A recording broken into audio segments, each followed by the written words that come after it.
next guest is Amy Wyland Daughters.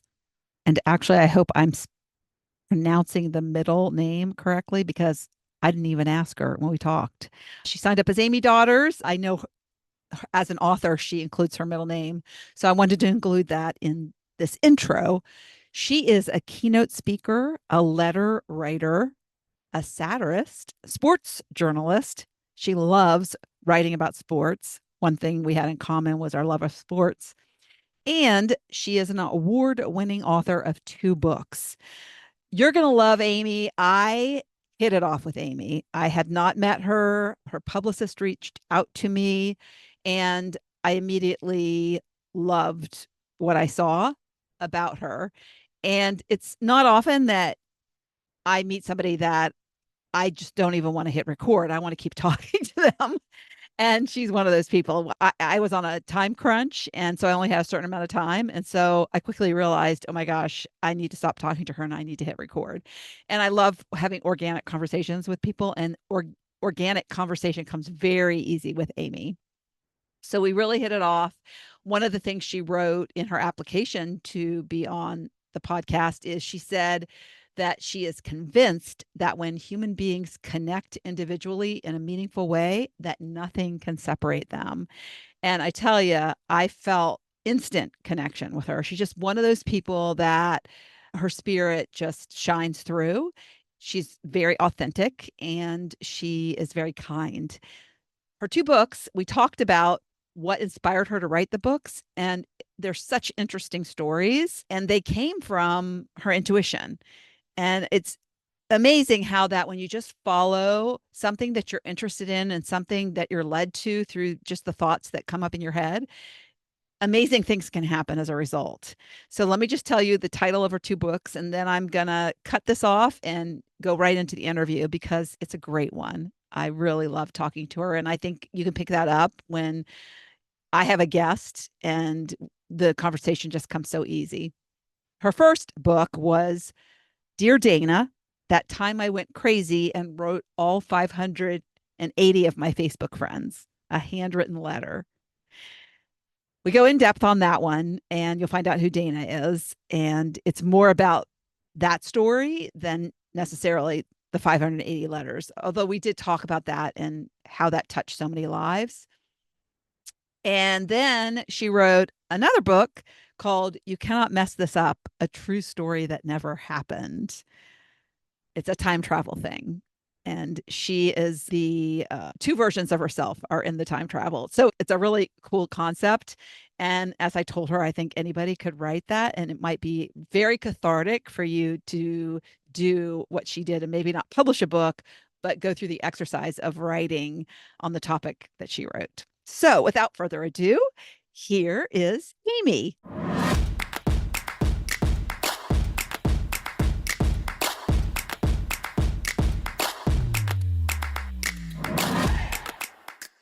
Welcome to another episode of Living Your Spark Second Half. And I have just been on a roll talking to my guest, Amy Daughters.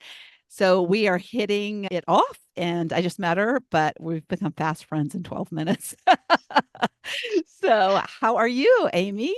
I am great. I'm so happy to be on. I love the whole vibe of your show. I went back and listened to a few of your podcasts and I was like, oh, these are my people. So I'm Oh, excited that's to so be great. here. Thank you. Yes.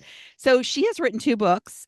She refers to herself as a satirist, or is that how you pronounce it? I Satirist? think that's Okay. right. It just it reads like I should say satirist or something. English major here.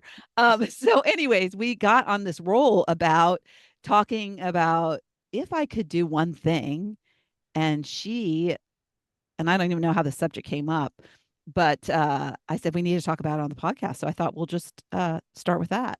But she said she would like to, and you started out as writing college about college football, and you would Right. like That to was do that. You'd like to do right. that. Yeah. Yeah. I love the books and I love talking about my feelings and all that. But, if I had one gig I could do, I would write about college football. Yes. And so then we got into the whole thing about what happened over the weekend with football. And yes, and so she lives in Houston and she has a couple kids. You just lost your last to the empty nest. Yes, yes. He flew away 2 weeks ago. And now I'm like somewhere between utter joy and total devastation. So Yes. I'm feeling all the feelings. Aw. Hugs. Yeah, that's right. I do. I work from home, and there's not a lot of hugging here, and my staff has all left me now, so it's Oh, just me and no you hugs. need an emotional support dog. Do you have a dog? No, I did. I Go had get one. he passed away. I need a dog that can hug me. So, Yes, yes. Lick you all over.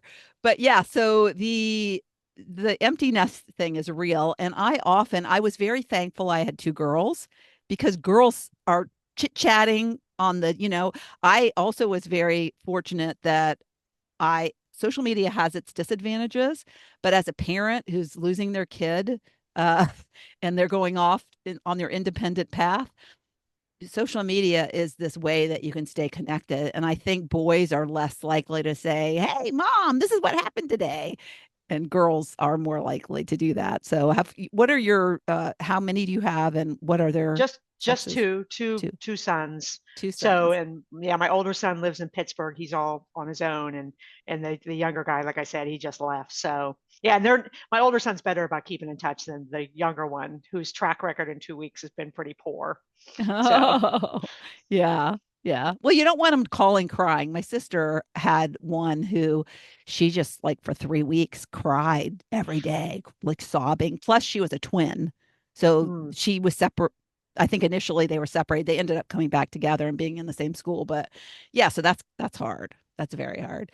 So let's talk about you and who you are, like what made you you, and now that you're in your second half, what are you doing, and how did you get there? All those right. questions. So where do you Yeah. want to start? Oh, we can start. The way I got into writing was interesting though, because I didn't do it on purpose. My husband and I got a business degree. And my husband and I both, moved up in our careers until we were in our mid 30s. And his company said, "Hey, why don't y'all move to the UK for this company we bought for 3 years?" And we were like, "Cool." We had one kid. We were like, "This is an adventure," And so we move over there. And then, I didn't have a work visa. And I guess I knew that was going to happen. I was like, "Oh, what am I going to do?" And so I took history classes at the local university, thinking because I was always interested in history, thinking that'd be great. And then I was like, kind of desperate. I was like, what am I going to do? And I've always written on the side. Like, I was always the girl at work who'd rewrite the company picnic email 6 times until it was really funny and like super entertaining. And so I was like, well, and the internet had just started to blossom. It was high speed internet. So I realized I could create a space for myself writing. And so by the time we got back, I was pregnant and I had created this little side career. And then so I went ahead and had the baby, did the maternity leave. And by the time I was into that, I had pretty much created a job for myself. And that led me to taking myself seriously enough to write the first book. And then the second book happened on its own. And so now I've got I speak and I write. And, now that I've flown this kid off the nest, I'm going to write another book probably. So, That's good. I love how you said you wanted to make it better, your letter, your company picnic letter. Because isn't it more fun to read something? I just have a lot of humor in my life. It's so important. It's one of my high values. And my dad was really funny, although he was kind of like critical funny. Uh his humor was in cutting people down, which was I think part of that era. right. But I do think it's so important to laugh. And one of the things that I always did that I loved was my Christmas letter every year. Yeah, that's good And I stuff. love to make it. I hated the thing there. Well, my daughter got all A's and da da da da. I hated the brag letters. Right, right. You can brag, but make it funny. Right, right. And a little bit of self-effacing stuff always works in because people get that and that's how they feel about themselves. And it's so completely comforting to know that you're not the only one missing this, living this messy, beautiful, like tragic life, because that's what it is. And then that's one of the downsides to social media. My second book is kind of about social media, but I think it's such a great jump off point for real relationship, but it's also surreal, because we can filter and edit everything. Yeah. Yeah. Uh, and it's funny because I was married for 26 years on paper and then was divorced. And so I have not written a Christmas letter since then. because you go through that period of transition and you are a family and now you're not a family and you don't belong to any family for a little while. And even though I had my kids, it was just me and it just felt not right. And part of me in talking to you, it makes me remember how much I cherished those letters. And many of them I didn't save, but I have like some from the early 2000s when we really got on computers more full time. Right, And it's like part a 12-month snapshot of my life right. that So I it's like have, and I forgot some of those things. it's almost like a diary entry Yes. or a scrapbook. My second book is all about letter writing because I had this incredible story just happen to me. Yeah, And share because I went on Amazon and I read the uh reviews. So I kind of got a little bit of each of the books that you wrote. right, And I love first of all, they have long titles, but they kind of describe what they're about. And I love the reviews. The reviews, people loved both of the stories, but I'd love to know how you got the idea for turning, because they were just basically ideas, and then you turned them into a book. right. And they're things that anybody can do. Right. And that second one just lends so well to what you just said about, because I guarantee you, Lori, that people have your Christmas letter and they saved it. That's the part of the transaction that we don't see when we mail something. And, basically, and I'll try to snapshot this. After my first book, I was minding my own business. That's like I like to tell the story. I got on Facebook and immediately thought of this girl who I worked at a summer camp with in 1986. I'm like, oh, what happened to Dana? And so I go look her up and there she is. So I friend her because it doesn't mean anything. Like, who cares? This is Facebook. She accepts. I look at her page. She's like overachieved in kids. She has 5 kids. Youngest one is the only boy. His name is Parker, and he's at St. Jude in Memphis. So if he's at that hospital, he's fighting for his life. So as a mom, as a human being, as a person, I immediately kind of got involved in the story from afar. I didn't click like, I didn't comment on anything, but I watched her. She's very transparent. She was funny, she was loud, and that's probably what we liked about each other at camp. It was 6 weeks we spent together, probably. And then we did 30 years. We didn't speak. There was no interaction at all. So I start watching this story. She asked for prayers, like I like that. So I start following along, have nothing to do with it. He goes into remission. I feel this relief. And I felt myself over feeling it the whole time. And then later that next year, he goes back, he relapses and he goes back to the hospital. And I literally sit down at my desk, and I was writing for the Bleacher Report at the time. I was like a national columnist. I sit down at my desk to start working on my Monday stuff, and it was like a lightning bolt hit me in the head. And it was like, I'm going to start sending her letters or cards, her and Parker cards, to the Ronald McDonald House in Memphis. And it was like a epiphany. Like I was going to do this, even though I hadn't written anyone a letter probably in 25 years. I mean, I grew up writing letters. We're of that age group, but I hadn't written anybody a letter, and I didn't know her and never met Parker. And it was like this story's different levels of me being crazy. And so I sit down and I start writing him, and I write him every week for like 10 weeks. And I had no game plan, I just felt like this is what I had to do.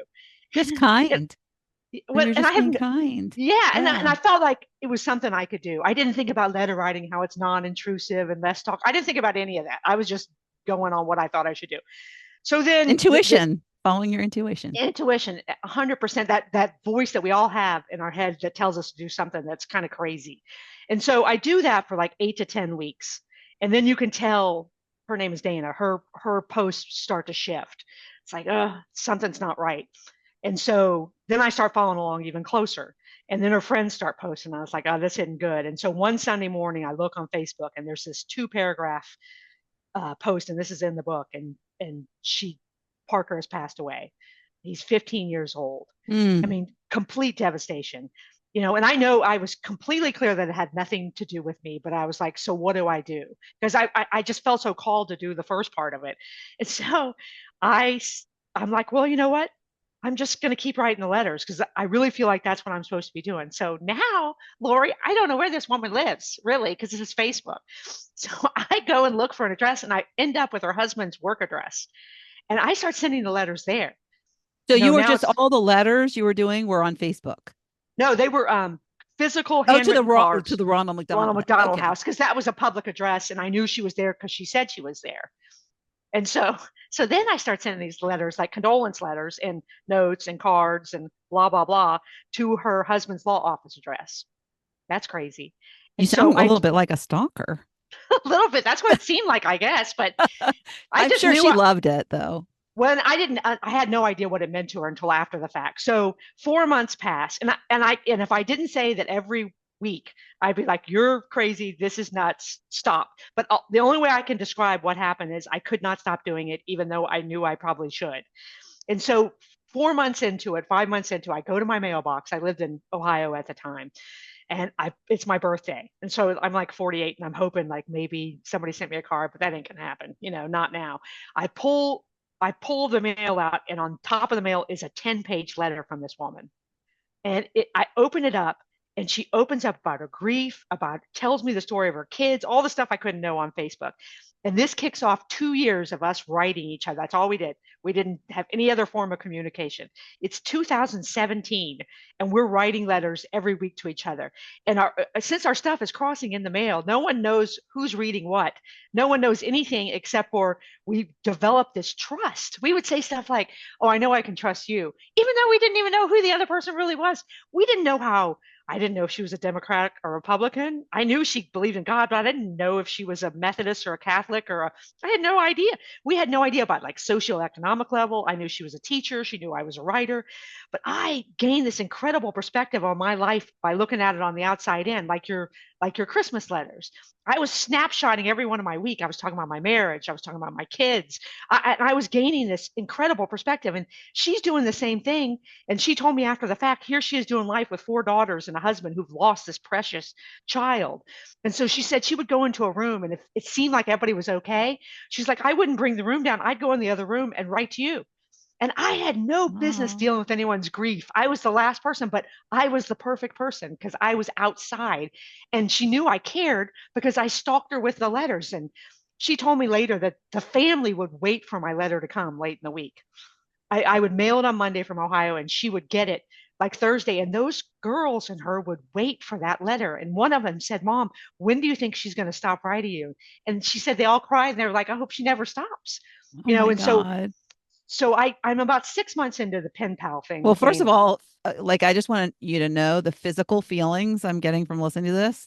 First of all, I have tears in my eyes, and secondly, I've gotten chills a couple of times. And what you are for her and her family is a constant in a time of just chaos. You're not going to believe this, Lori. When I tell you this, no one has ever used that word when I've told the story. And I will tell you this, we used to put hashtags at the bottom of our letters. And it was probably the most meaningful part of our letters because she'd say stuff that would just, I mean, would break your heart and put lumps in your throat. So I started, because I told him I was praying for him, that was a component of him. So I started talking about how, with all of us combined thinking of him and praying for him, that it was an effort that was constant. And I hashtagged constant. Do you know what those people call me? Do you know that my name and her phone is hashtag constant? Oh, Constant is my name. That, like, they didn't even think I had a name when I finally met him. It was constant. No one has ever used that word in an interview. Like, and when I oh, tell her that, it's going to blow her mind because oh. it's just like you pluck that out of the universe. Yeah, That's well, just it could, when you said that they were running to the mailbox, it was like this thing that they knew. And I think about how the society today is pro therapy, which is fine, but and so many people are doing it, which is great that you can be out there and do it, but sometimes you just don't need a therapist. You need right, something like this. You were her therapist. That's right. like you saved her money. And we say that about each other now that we're each other's therapists. That's funny, but I think the other side of the story is I'm thinking I'm doing something crazy. Like I don't understand even what I'm doing. Like I'm having impact just by following that intuition. It's the same thing about your Christmas letters. You have no idea what that actually, like the impact it actually had on people. That we can't know. And so when I'm sitting here thinking I'm being crazy, I'm ended up being like a part of a game changing scenario that I never could have fathomed in a million years. Yeah. So to continue the story, I after about 6 months of Dana and I writing back and forth and me having this, you know, profound experience in the in the mail with this fellow crazy person.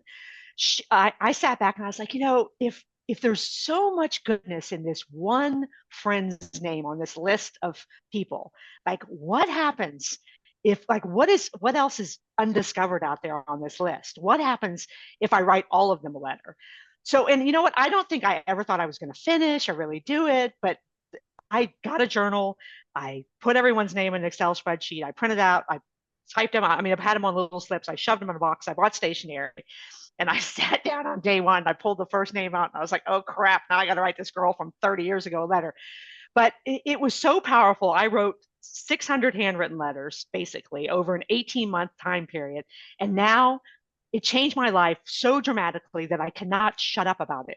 And I wrote a book about it, and I had never planned when I wrote Dana, when I wrote letter 150, I never planned on writing a book, but I realized that I had been gifted this incredible story that I got to be a part, because I'm just a regular person. I didn't try to change people's lives with letters, but what I did was change people's hearts with letters.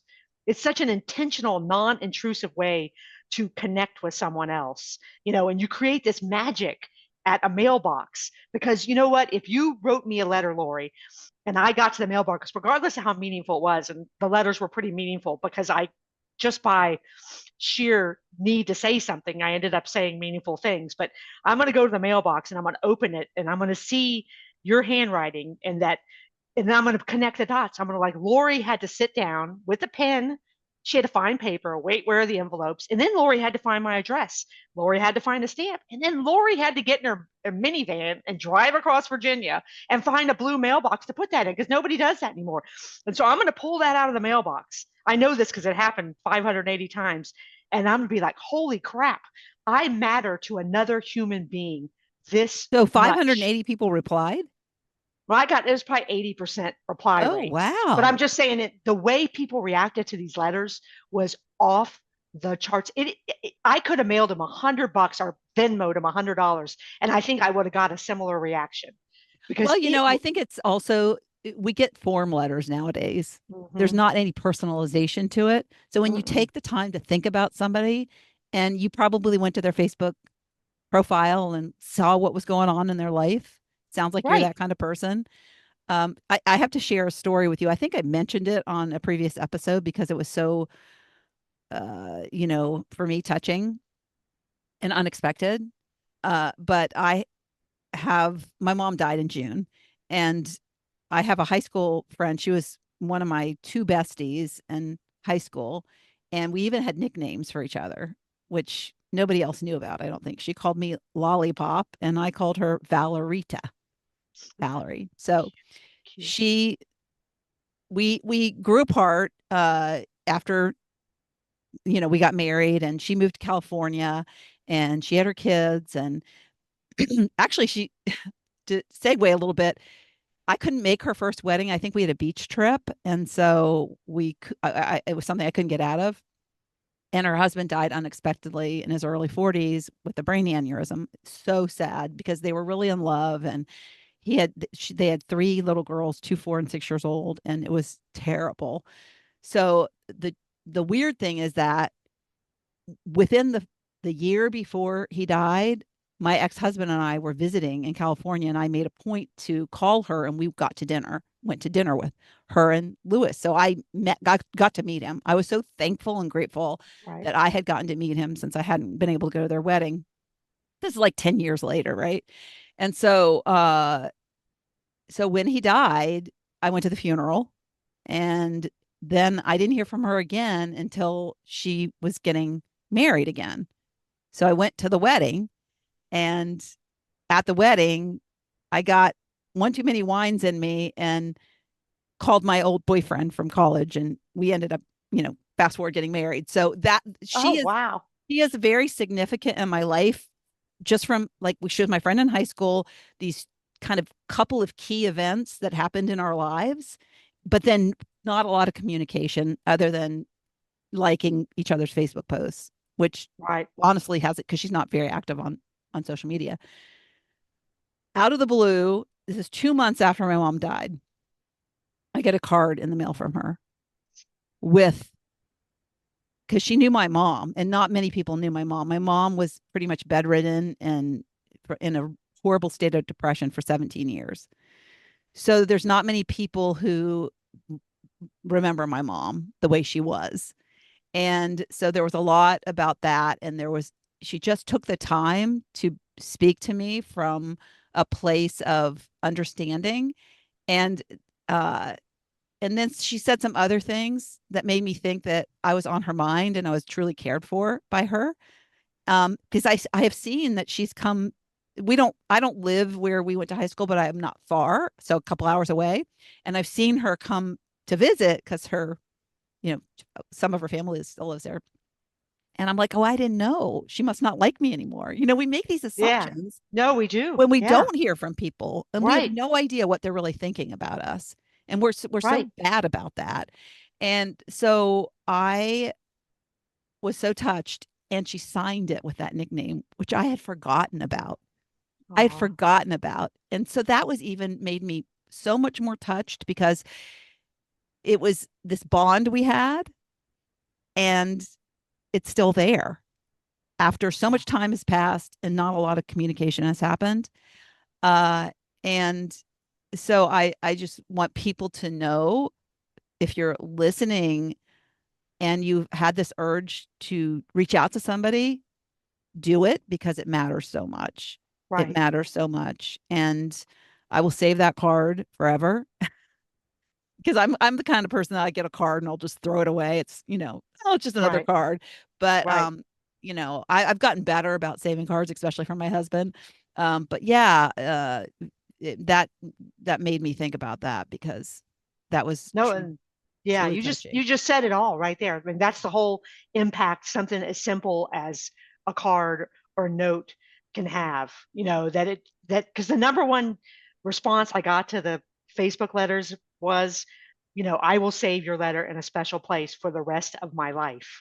And the other thing that I really relate to what you just said is that, I sat down with a lot of people's letters and it's so relatable. Your friend from high school, you know, what am I going to say? This is awkward. It's too late for me to say I'm sorry that your father passed away, or it's too late for me to congratulate you on.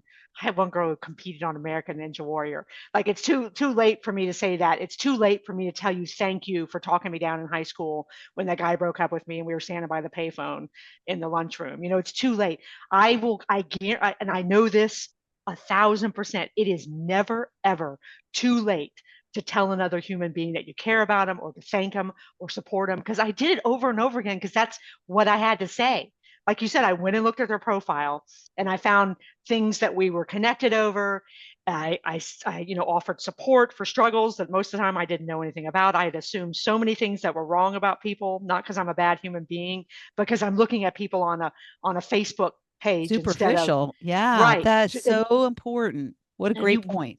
yeah, and when you really dig in and got who these people were, especially if they wrote you back and really opened up, but that opportunity to say thank you, the opportunity to all that, I mean, it just meant so much to people like it did to you. But I guarantee you, your friend Valerita, is that what it is? That writing that letter did something to her. And I think that's the part of the transaction you don't get until you get involved. It does something to you. It makes you realize that you can do something good. And also, she left writing that letter grateful for the time she spent with you, Lori. And that is so valuable because the transaction of sending someone a letter or card, all you need is a postage stamp and about 15 minutes of your time and a human heart. You don't have to be a writer. You don't have to, there's no prerequisites. And we live in a world where everybody wants to specialize and say this is what we can and can't do. To do this, all you have to do is show up with a pen and you're in. And you can write one sentence and you can absolutely change somebody's day or week or month or whatever, just like your friend did for you. Yeah. Yeah, that's really powerful. How'd you get addresses? Because I have a lot of Facebook friends and I have no idea what their addresses are. Right. That's a great question. I had probably 40%. And when I say I had, like my mother had them or a friend had them, or I texted somebody I knew who was closer to the person than I was. And the other thing I got good at was stalking, back to my favorite activity. Because they say if you're a school teacher, well, that's really easy then. I'll send my letter or card to your and that's even more non-intrusive because, but then the last case scenario, like, because the letters had an element of surprise, which was really nice, like your friend's card 2 months after your mother passed away. And I'm very, sorry about that because that's tough. I know that. And so anyway, I would Facebook message and just say, "Hey, I'm writing you a letter." And then I had some people like 4 steps of authentication, of course. I probably had 7 people who never gave me their address, which is a pretty good number. But the advantage I had after I got to about 200 letters, a lot of people knew the word was on the street. So people were sending me their address pretty quickly because they were like, "Oh, I'm going to get my letter now." And I had to, at some point, I had to stop accepting friend requests because I couldn't do it anymore. Oh, It you was have too people much. wanting letters. Yeah, that's what, and people still who friended me after the fact, they're all still sitting around like, I never got a letter. I was like, sorry. Oh, that's so I funny. got a callus on my finger that bled at the end. Oh, So wow. it That's was a lot. amazing. Well, definitely I would say every books require research, and the fact that you researched these people that were a part of your life and made them feel better, that's amazing. Your first book was kind of cool too. Or I know that that was your first book, your second book, right? Your second book was about the story that never happened. Oh no, that was my first book. Oh, that was Yeah. your first book. Okay. Yeah. And that's and both of these narratives fit pretty good into your the theme of your work is that I didn't write letter one until it was right around my 50th birthday, Ah. so this was really a recreation. And the first book was, I was 40 something, late 40s. And so this whole authorship speaking thing has taken off, in my, now I'm entering my, the third of whatever we're going to call this life thing we're doing. I actually have a thing on my desk, part three. Here's what we're going to do. Like when he left, I was like, part three, here we go. But so the What do you first mean when book, he left? no, I'm sorry. When my kid went to Oh, when LSU, okay, all right. I was the like, is empty there nest something else? thing. No, no, I just keep thinking of it as part three. Like, what am I going to Oh, do? yeah. But you work with people like that who do that. But so the first book, when I started writing, I had to get to the point where I took myself seriously enough to write the book. And so I'd had this idea in my head forever. And I think a lot of people who write have a book idea. A lot of people have a book idea who don't write, but I wanted to write myself back in time. I've always loved everything time travel, and I love like the Sears catalog and YouTube, and I can crack out on all those things. So I was like, here's what I'm gonna do. It's gonna be hilarious. I'm gonna write. I was living in Ohio at the time, so I'm gonna fly back to Houston, and somewhere on the plane, I'm gonna be sent back to 1978. And then this my time travel guide is going to take me to my childhood home, drive up in like a Ford LTD, stop in front and say, "It's Thanksgiving 1978. The people inside think you're a distant cousin from Ohio. They think they're related to you, but they don't know who you really are." It's because I'm really my adult self, from so you got to go in there for 36 hours. I'll pick you up tomorrow. Like, good luck. And so So you it's show thank up and you walk in the door and your 10-year-old self is in there, but you're an adult and you're right, coming from this other place that right. okay, got I'm it. an adult only now. I'm wearing like plaid pants that are real too tight and like a snap crotch turtleneck. So I roll in and my dad shakes my hand and welcomes me, the house. My dad's the same age as me in the story. My mom's the same age as me in the story. My brother and sister are there. And my 10-year-old self, and I should have been on like ADHD medicine because to research this, I watched all these videos and I was off the chain. So here comes this kid with a bowl cut, my 10-year-old self. And what I didn't realize when I set out to write this book, and it is funny, I didn't realize that it was going to be like feelings.com. Like if anyone writes themselves back to their own childhood and deals with, oh my God, all the memories I made as a 10-year-old are jacked up because my mother was just trying to survive the 70s and I was too hard on her. And, the kid, when I first got back in time, I wanted to run from her. By the time I left 1978, I wanted to be her because I was like, all the qualities that we had, I lived away. So I went into writing this book one person and came out a totally different person. And what I wrote was a catharsis. And I've had so many people ask me, so did you work with your psychotherapist? Because you talked about therapy earlier. I was like, no, I don't have one, number one. And number two, it was so non-intentional. And I think that's what makes it probably that adds to the organic, component of the story. So basically, I spend 36 hours back in time. We go to the mall. I mean, we do all You kinds of know, stuff. And yeah. What comes up for me is that it's so interesting because they're two perspectives.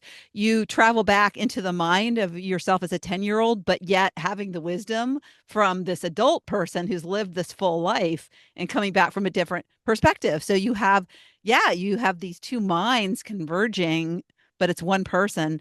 That's such an interesting concept. It is, and I think it's super relatable because people who've read it said it changed them because you automatically put yourself in Big Amy's shoes, because you're like, what would it be like to be with 10-year-old Lori? And what would it be like to see your mom? Because then I realized that all the memories I made as a kid were flawed, not because I remembered them wrong, but because you remember them as a child that hasn't experienced anything, as opposed to a mother of two who's a wife who has way more in common with the mother in the story than the child. Yes. And that, my mom and I's relationship had always been difficult. The book really changed a lot for my mom and I because she loved the parts where I saw her and it's like, okay, I know there's dirty clothes in this house somewhere and I'm going to find them because this woman, all she does is clean up after you people. And this is 1978, so this woman had no help. She was living a much different era than I was, and she wanted to write, and she was never encouraged to write. She never had the career path that I had, and nor could she have. She was not, and so it's a I'm really proud of it. The thing I'm most proud about, it's called You Cannot Mess This Up, a true story that never happened. But I love how um, it's like there'll be a real serious moment where there's a lot of feelings and like maybe a profound revelation that she experienced, and then it'll just be like zing, some slightly inappropriate funny business comes in right at the end of the paragraph, and I love that, and I think it's a good read, not because I wrote it. I think there's admirable qualities. Of course, when you write a book, you also read the book 5 years later, and you're like, oh my god, I can't believe I ever said that. I can never read this again. It's terrible. Yeah, I think too, it's you your 10-year-old self has somebody that gets them. Right. What if you had that?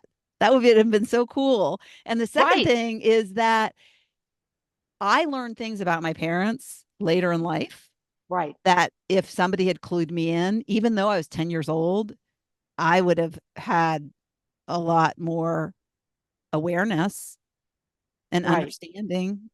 Right. And I point out in the book several times, like she is so naive, she does not understand what is actually happening here. And then I realized you can't put that on her because at the end I try to leave her a note. And I'm like, I can't paint this picture that's going to just scare the crap out of her. She doesn't need that. But I did like we kind of developed, I developed because I wrote it where she could kind of you could tell she could tell I was someone that she need to know, and I think it's because she got that attention from me in the story that she craved, and she saw that, like she saw that I set her apart from my brother and sister, because she was me. And there's a great part. There's a really poignant scene where I go up and say goodnight to her before she goes to bed. And I'm in my childhood bedroom and she reads something out of the Bible because she would read the Bible every night. And I just sit there and then she asked me like a couple hard questions about growing up. And it's poignant and it was hard to write, but it's great. And then at the end, when I say goodbye to her and write her the note, it's just really poignant because she hugs me and like we're hanging on tight to each other. And I say, well, maybe the 70-year-old version of us is in the azalea bushes going, you guys, we're gonna be fine. It's fine. Everybody's fine. But You can't mess this up, hence the title, right? there you go. Yeah, Yeah. that's it. Well, I would like to caveat that with saying you can't mess this up if you just follow your intuition. And I would say, well, I don't think you can mess anything up because you get the lessons you need. But when you follow your intuition, it just is so much easier, Right. so much Right. happier, so much better. And we struggle with that because I think we compare ourselves to you're an expert in all this, but we compare ourselves to each other. We shut down that voice inside of us, and I think we feel like we have to follow this blueprint to get somewhere. And I think the best thing we can do for each other is to encourage each other to listen to our own little voice and say, go for it, and Yeah. support each other rather than because it seems like everyone's got it figured out and this is the way I did it, so everybody else has to do it that way. And that's one thing I learned from the Facebook project. That whole journey was, you know, I just went with what I thought I should do. And I didn't do it thinking it was going to work out with a book and a speech. I had no intention, but what it really did was transform my heart and Yes. my path. That's what it did. I'm the most changed. I'm the one who benefited the most, not in any kind of financial way, but in a just I'm if I could be one person for the rest of my life, I'd be the person who was writing the letters for 18 months. That was the best version of me. But I'm lucky that I live with people and I do life with people who have done nothing but encourage me to go nutso, because that's Yeah. basically my story. And so I want to encourage other people to do their version of nuts if I could Yeah. do something, you Well, I know? think, yeah, I think too, when you do things with the intent of kindness and no return Right, and remove any worry of judgment, because I think so many of us show up, me included, worried about what somebody's going to think about us. And if you just right, like, don't worry about that and say, well, if they're going to judge me for being nice, that's on them. You know, that's going to right, trigger something within them that maybe they need to, maybe needs to be triggered.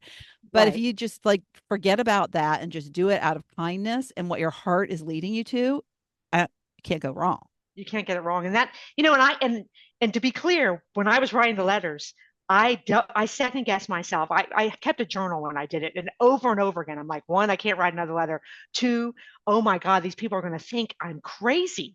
Like who does that? And I knew it was nuts, but I'm just saying that the stuff that came out of that, of jumping off that point every single day, towards the end, I could have written a letter to my plant, because it became easy to Yeah. do.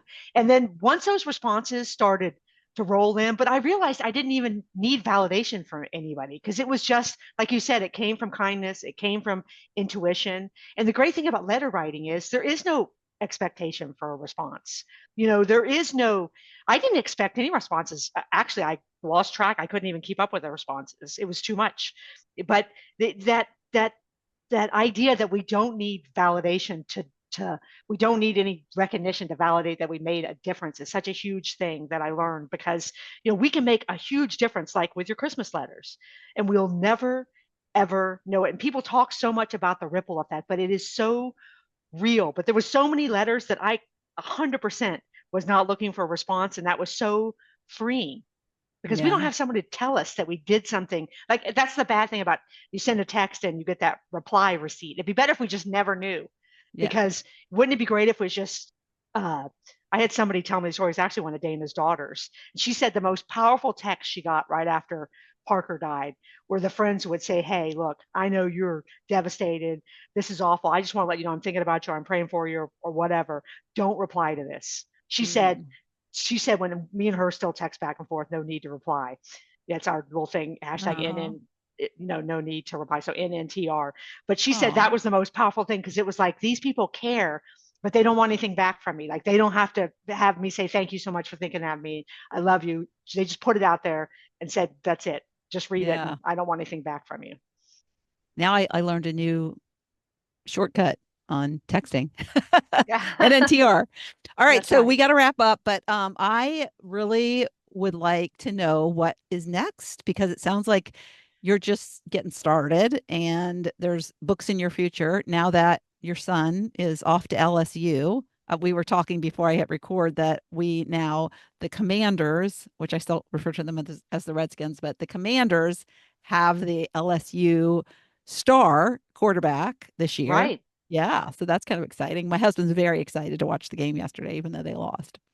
Yeah. It takes time to ramp up, though. It does. I'm with a new owner and everything. I'm hopeful that the Commanders do well. Yeah, So, hopefully that he's a lot like RG3 with his, right. like, he wants to run. Hopefully Right. he won't get hurt. And Right. yeah, Well, and that's what Mahomes did. So, I mean, he ought to be able to, if yeah, he's athletic enough, he ought to be able to pull it off. So, yeah. Um, my next step is, I've dreamed my whole writing career of like packing up my car and going off and writing. So that's what I'm doing next week for the first time in my life. I've got two book ideas that I'm been toying with. So I'm going to start one, and I'm going to take a week and just write and see what I come up with. So Oh, I've neat. got two ideas. I'll see where I end with one of them. But it's funny. I talked about having the time, the non-interrupted time forever. And now that I have it, I'm just going to have to go on my intuition, go to the jump off point, and be bold and go do, because I've always pictured like stopping places, no plan, writing, from wherever I am. So that's what I'm gonna do next week.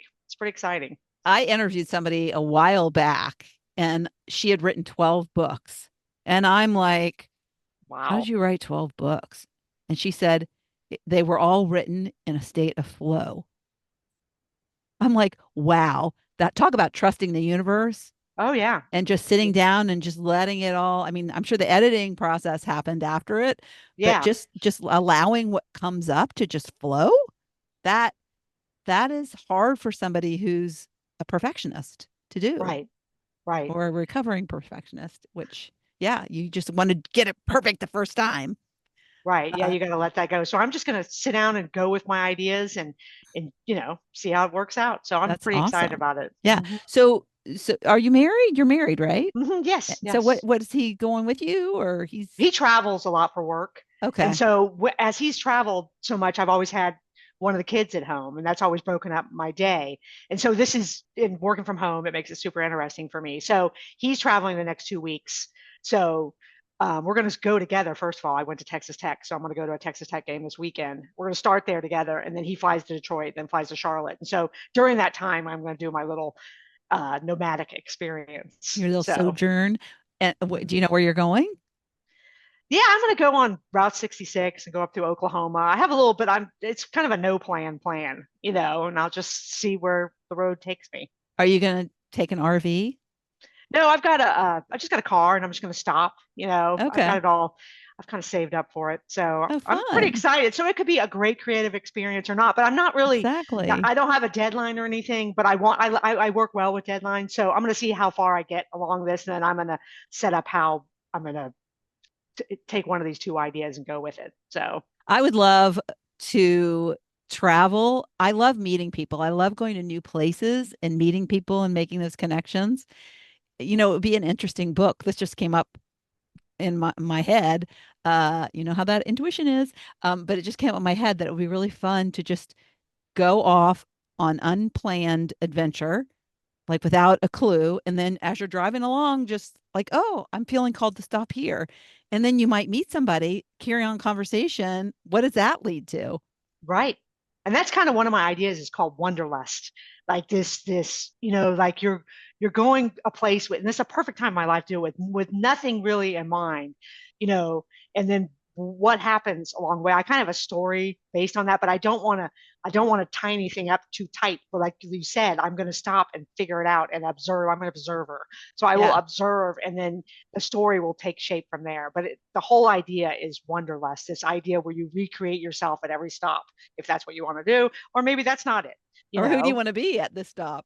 Right, Well, that's right. really cool. Are you going to document it on social media at all? Are you going to I do will, much? yes, next week I will post at least 2 or 3 times from this, my just saying I've always wanted to do this. And that's the other thing too. I haven't really planned out what I'm going to let that happen organically, and I'll probably post 2 or 3 times on my Instagram, my author page. So Oh, well, that's great. I am excited that you're now on my friends list. I don't think we're friends on Facebook, but I'll have to be a friend. You don't have to write yes, me a letter, but I okay. want to keep in touch because I loved talking to you. I loved learning about you and what you're doing in the world is really a great and positive thing.